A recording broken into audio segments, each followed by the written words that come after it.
প্রিয় দর্শক, আজকে একটি নতুন তথ্য দেব। সেটা হচ্ছে বেনিফিট অফ ডাউট দিতে চায় ভারত। কাকে?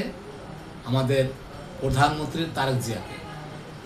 সেটি কী জন্য? আমাদের তারেক জিয়া গোয়েন্দা তথ্য পাকিস্তানের সাথে 10 বছরের জন্য চুক্তি করেছে। এই গোয়েন্দা তথ্য ভারতের সাথে ছিল আমাদের। এখন বর্তমানে আমাদের যুক্তরাষ্ট্রের সাথে গোয়েন্দা তথ্য আদান প্রদান আছে। কিভাবে? সমঝোতার ভিত্তিতে। সমঝোতা এর অর্থ হলো আমাদের দেশ হিসাবে ভারত যেমন পাবে, পাকিস্তান তেমনই পাবে, চীন পাবে, যুক্তরাষ্ট্র পাবে। আর এদিকে আমাদের তারেক জিয়া প্রধানমন্ত্রী কী করেছেন? সে একডেকে পদ্মা ব্যারেজ পাশ করিয়েছেন, তিস্তার প্রকল্প দিয়েছেন চীনকে। এখন ভারতের মাথা ব্যথা। ভারত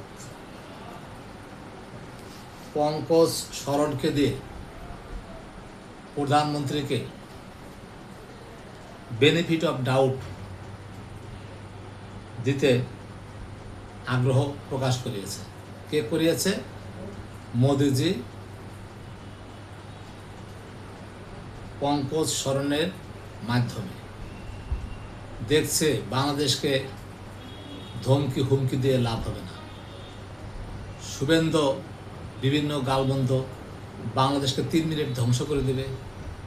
আর বেটা শুভেন্দু আসতেছে যুক্তরাষ্ট্র থেকে বড় বড় এরকম জিনিস। কি হবে? এটা যাবে সেন্ট মার্টিন, এটা যাবে বন্দরে। কোন বন্দরে? চিটাগাং বন্দরে, চট্টগ্রাম বন্দরে। এটা যাবে মংলা বন্দরে। সারা বাংলাদেশ সাগর দিয়ে চলাচল করবে যুক্তরাষ্ট্রের নৌতরি। এখন ভারত দেখেছে যে যুক্তরাষ্ট্রের নৌতরি আসছে, ওদিক দিয়া চীনের সাথে আমাদের প্রকল্পর কাজ সুসংহত হচ্ছে। এদিক দিয়ে আমাদের ইউনো এবং যারা আমলা আছে তারা সব বর্তমান পাকিস্তানে প্রশিক্ষণ রয়েছে। এখন এ নিয়ে ভারতের মাথা ব্যথা শুরু হয়ে গেছে। কারণ ভারত দেখছে যে তারেক জিয়া যখন লন্ডনে ছিল তখন সে ছিল অসহায়। ভারত মনে করছে তারেক জিয়াকে আমি যাই বলব তাই। তারেক জিয়া কার ছেলে? শুভেন্দু জানতে পেরেছ? তারেক জিয়া একজন প্রধানমন্ত্রী, প্রেসিডেন্ট ছেলে। তার আত্মাটা, তার মনটা, তার সাহসিকতা অনেক বড়, তার হ্যাডাম আছে।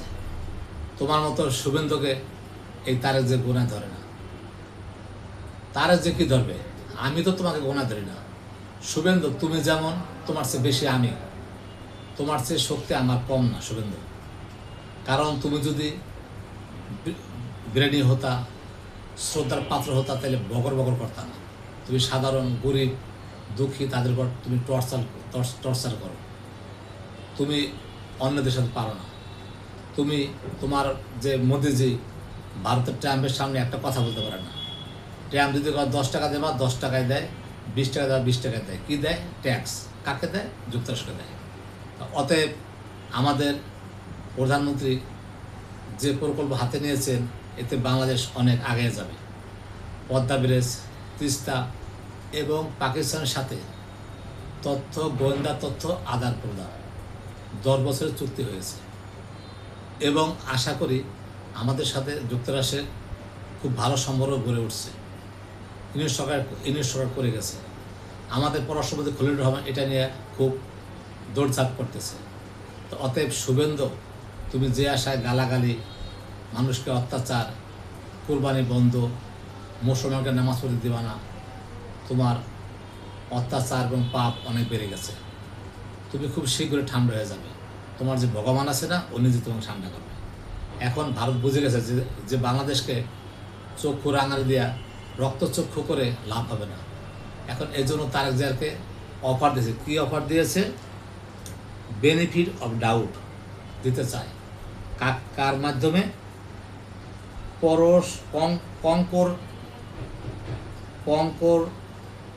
পঙ্কজ শর্মার মাধ্যমে, পঙ্কজ শঙ্করের মাধ্যমে।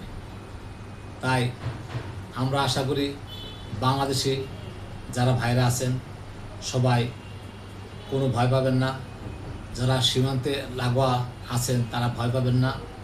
এই কয়েকদিন আগে বিজেপির ধাওয়া খেয়ে বিএসএফ ভিতরে চলে গেছে। বিএসএফ কী করে? পায়ে পায়ে ঝগড়া করে। আর শুভেন্দু যা শুরু করেছে এগুলো ঠিক না। মনে হয় শুভেন্দু বাংলাদেশে কারোর সাথে প্রেম করছে, চাকা খাইছে, ওর ভিতরে ওই সাপের মতো রাগ রয়ে গেছে, এটা মনে হয়। কারণ শুভেন্দু যদি ভারতের আসল ভক্ত হতো, ভারতের দেশ রক্ষার জন্য মন্ত্রী হতো, তাহলে এরকম গায়ে পাড়া দিয়ে সাধারণ ওই গরিব মেশের সাথে ঝগড়া করে না। শুধু ঝগড়া করে গরিব মেশের সাথে। যাও তুমি চীনের সাথে যাও লাগতে, পাকিস্তানকে বলো, তুমি ওই যুক্তরাষ্ট্রকে বলো তোমার দিকে কত বড় ক্ষমতা সাহস আছে। তোমার বাবার তো নাই, তোমার মোদিজি বাবা তার তো নাই, তোমার থেকে কেন? তুমি কী করো? সাধারণ পশ্চিমবঙ্গের গরিব মানুষ তাদের মারো, ধরো, তাদের যে চাঁদা নাও, ওই সীমান্তে যারা গরিব লোক আছে তাদের হত্যা চালাও, তাদের গুলি চালাও, এটা তোমার হলো ধর্ম। তুমি যেটা আশা করছো শুভেন্দু, সেটা হবে না। বাংলাদেশের উপরে তোমার মাথা রেখে এবং পায়ে ধরে থাকতে হবে, আমি মনে করি এটা। কারণ কেন মনে করি? আমরা আমাদের বড়াই করি না, আমরা সৎ ভালো থাকবো, আমাদের প্রধানমন্ত্রী ভালো থাকবে, প্রধানমন্ত্রী দেশ আগে নেবে, এতে করে তুমি এমনি সোজা হয়ে যাবো। আমরা কোনো অন্যায় করবো না, আমরা শুধু কারো গালবন্ধ করবো না। তোমরা বাংলাদেশের পাশে থাকার কথা, সেখানে বাংলাদেশকে তোমরা বিভিন্নভাবে অত্যাচার করছো। অতএব শুভেন্দু, তুমি ভালো হয়ে যাও। তোমার যত লোক আছে, তোমার যত মন্ত্রী মিনিস্টার আছে, সবাই কিন্তু ভালো হয়ে গেছে। সবাই এখন দুর্বল হয়ে গেছে। কারণ কিছু দুর্বল হয়ে গেছে, চীনে আসতেছে তিস্তা প্রকল্প নিয়ে, তারপরে পদ্মা ব্রিজের কাজ চলবে, পাকিস্তানের লোক আসবে, যুক্তরাষ্ট্রের লোক আসবে। তোমাদের মধ্যে ভারত না হলে আমাদের চলবে। হ্যাঁ, ভারত লাগবে, আমাদের লাগবে সমঝোতার ভিত্তিতে। 5 দেশে যে আমাদের অগ্রাধিকার আছে, তোমাদের সাথে তাই থাকবে। অন্য দেশে যে অগ্রাধিকার আছে, তোমাদের সাথে তাই থাকবে। তাই বড় বড় কথা না বলে সবাই সবার প্রতি দোয়া রাখবেন, সবাই ভালো থাকবেন।